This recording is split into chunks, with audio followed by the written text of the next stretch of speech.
está no ar. Informação com quem entende. Começa agora. Saúde com o especialista.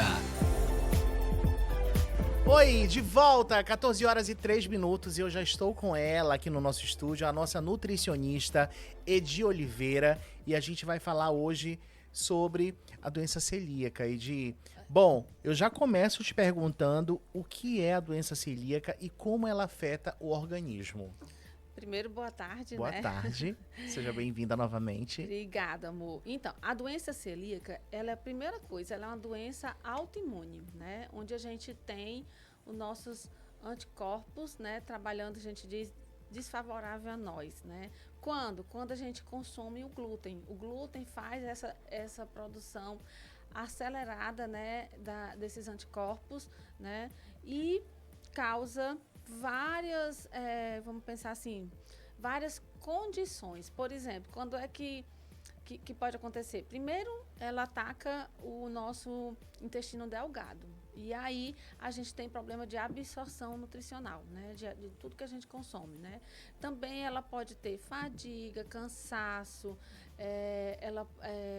a gente tem muitos sintomas gastrointestinais, do abdominal. Então, assim, é um diagnóstico que tem que ser bem feito. Quais são os principais sintomas que indicam a presença dessa condição? Hélio, assim, quando a gente pensa em autoimune, as condições que a gente fala quando é clínico, tem que ser bem observada pelo médico, né?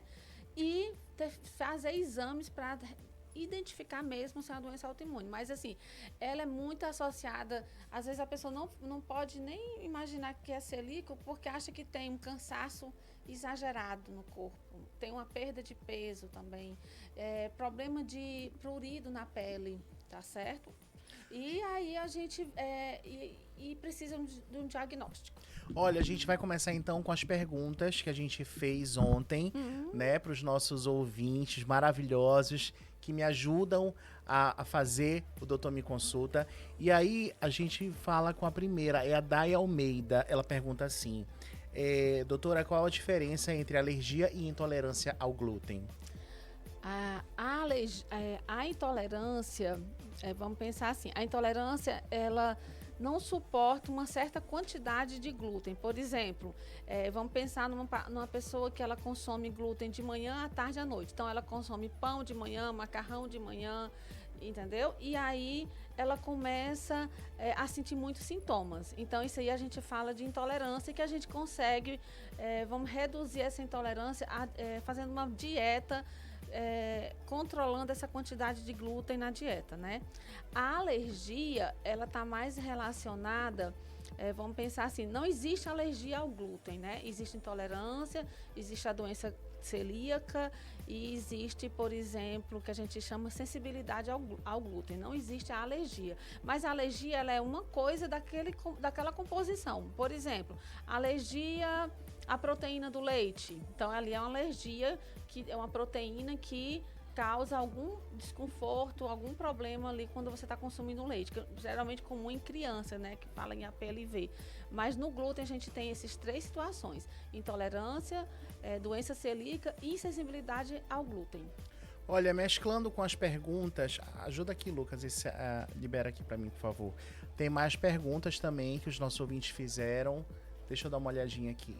Pronto, obrigado. A Natália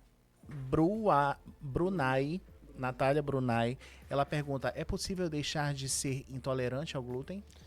É possível em que sentido? A gente tem que fazer um plano alimentar onde a gente consiga colocar esse glúten, essa comida que tem glúten, né, o bolo, o pão, em quantidades onde ela não vai sentir. É possível, mas a gente tem que ver o grau de intolerância dela, né? Também tem isso. E qual o problema da pessoa? Por que às vezes a gente vira intolerante ao glúten, né, Hélio? Porque às vezes a gente consome demais, em grandes quantidades, o tempo todo. E o nosso organismo, principalmente o nosso intestino, ele gosta de rotatividade, ele não gosta daquela monotonia, de todo dia ser só aquele pão de manhã, pão de tarde, pão de tarde, pão de tarde. Então a gente tem que fazer um bom plano alimentar e a gente consegue. Dá uma variada, né? Uma tapioca, uma crepioca, um cuscuz. Aí no outro dia entra o pão, aí vai variando. Pronto, temos mais uma pergunta aqui. Quais exames devo fazer para saber o diagnóstico da intolerância ao glúten? Existe uns marcadores que a gente chama de IgA, IgG, que a gente pode pedir e o médico também pode pedir para saber se você tem intolerância, vamos dizer assim, alguma intolerância ao glúten. Começa assim, a investigação começa com isso. Geralmente perde esses anticorpos, né? E vai verifica-se o resultado, e dependendo desse resultado, o médico vai investigando mais ainda, até chegar a uma conclusão de intolerância, de doença celíaca, tá certo? Bom, doutora, a gente agora parte para o diagnóstico. Continuando, eu vou mesclar com minhas perguntas também. Existe alguma diferença entre intolerância ao glúten e a doença celíaca? Existe. A grande diferença é que a intolerância ao glúten, você não está tolerando o glúten, ele está causando desconforto, empachamento, mas ele não está alterando o seu sistema imune. Já a doença celíaca é uma doença autoimune que a gente tem ali uma aceleração do nosso sistema autoimune contra nós mesmos, né? Na hora que há o consumo do glúten. Bom, agora a gente parte para o tratamento e a alimentação de fato, doutora. Qual é o papel da dieta sem o glúten no tratamento da doença celíaca? É o remédio. Existe um medicamento para isso? Não, é o remédio, é isso. Hoje em dia, para você que é celíaco, você não pode consumir glúten de maneira alguma. Ou seja, corta da sua vida. Total. Esquece que existe. Tem que ter cuidado, para vocês terem ideia, dependendo do grau dessa doença autoimune, porque às vezes a gente pensa assim, a gente tenta colocar ela em remissão, né? Então vamos ver o grau que ela está ali, está muito alta, está muito elevada, está muita sensibilidade. Você tem que ter cuidado até com contaminação cruzada. Por exemplo, esse copo aqui.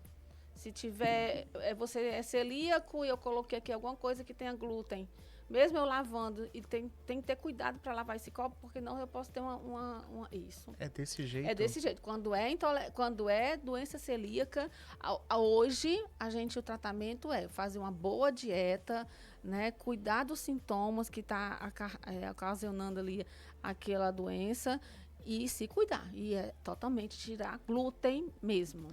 Então a gente parte para a alimentação, para a dieta do celíaco. Quais os alimentos não são permitidos de forma alguma e quais os alimentos benéficos para esse tipo de dieta, doutora? Eu penso muito assim, o que tem que tirar é o glúten. Então tudo que tem glúten, macarrão, pão, tudo que tenha trigo, centeio, a gente tem que tirar, tá? Geralmente o que mais comum é o trigo, né? E a dieta, além de a gente tirar isso, a gente precisa de uma dieta que a gente chama assim, né? Uma dieta mais integral, com alimentação mais voltada mesmo para os vegetais, para os folhosos, né? Para as raízes, né? Batata, macaxeira. E fazer uma dieta nesse sentido. E se você tem vontade de um pão, hoje no mercado a gente já encontra muita coisa assim. E tem sem glúten. Existe lei onde os produtos, né, em mercado tem que ter dizendo lá, sem glúten. Por quê? Exatamente por isso. Porque aquele paciente que tem a doença celíaca, ele vai conseguir consumir aquele alimento. Doutora, como evitar a questão da contaminação cruzada? É muito cuidado com tudo. Desde separar prato, copo. Vai depender tão grave muito, assim? Vai depender muito de como aquela pessoa está tolerando aquela situação, né? Existem graus. Não é que existe grau. Vamos pensar assim, talvez você não sinta problema em pegar esse copo aqui que tem glúten e consumir depois de lavado. Tem gente que já tem um grau maior, a doença está muito ativa, ela vai sentir, né? Então, a gente tem que ter cuidado nesse sentido. Mas o mais importante é retirar glúten da dieta. Não tem hoje em dia ainda não tem outro remédio para doença celíaca. Quando a gente pensa nos aspectos práticos, né? Quais são os maiores desafios enfrentados pelos pacientes para adotar uma dieta sem o glúten, por exemplo? O maior desafio que eu acho, né, vendo assim na prática de consultório, é exatamente o sair de casa, encontrar um restaurante que tenha pratos, né, sem glúten, que tem que ter cuidado com essa contaminação cruzada dependendo da sensibilidade. Esse é o maior desafio, né? Você está na sociedade onde você está consumindo ali muito a maioria dos produtos tem glúten, tem trigo, né? E principalmente os docinhos, os bolos. Então, a gente tem que partir para um plano, para uma substituição. Então, Existe alguma dica assim que você possa dar para o nosso ouvinte que de repente é celíaco, então tem alguém na família que tem essa condição para facilitar a adaptação dessa nova rotina alimentar, doutora? Eu acho que a primeira dica é buscar substituir aqueles alimentos que eles tanto gostavam por coisas sem glúten. Por exemplo, porque às vezes você sabe que tem muito... eu amo um bolo. Então, você vai realmente ter que deixar de comer um bolo de trigo, mas você vai poder comer um bolo de batata, de macaxeira. Hoje a gente tem, né, farinhas que são sem glúten, né? A própria farinha da tapioca, a farinha de arroz. A gente consegue, sim, fazer essas grandes... Hoje é até mais fácil, na época de hoje, você ter essa substituição mais fácil, né? Principalmente também que a gente já tem um mercado, até aqui em Boa Vista, né?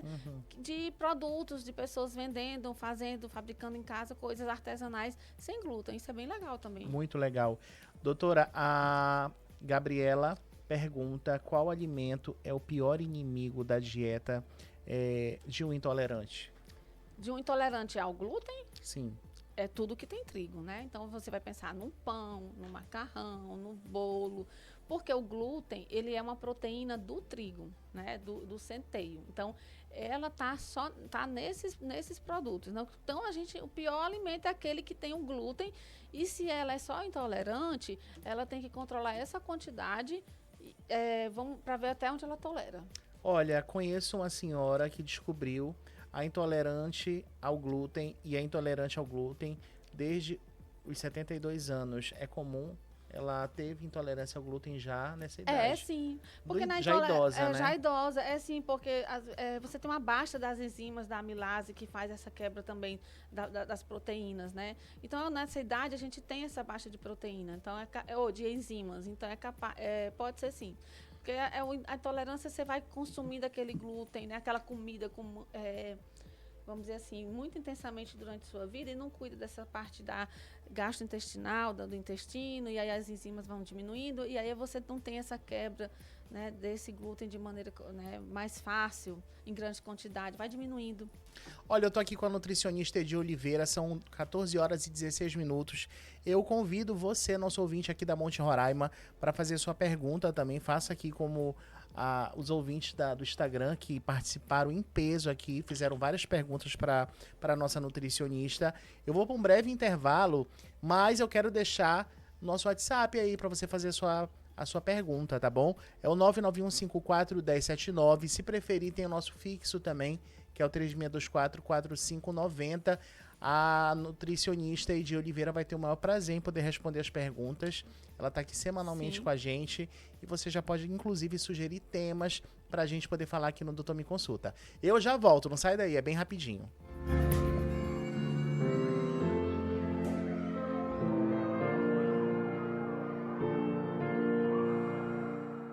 Lately, I've been thinking, I want you to be happier, I want you to be happy.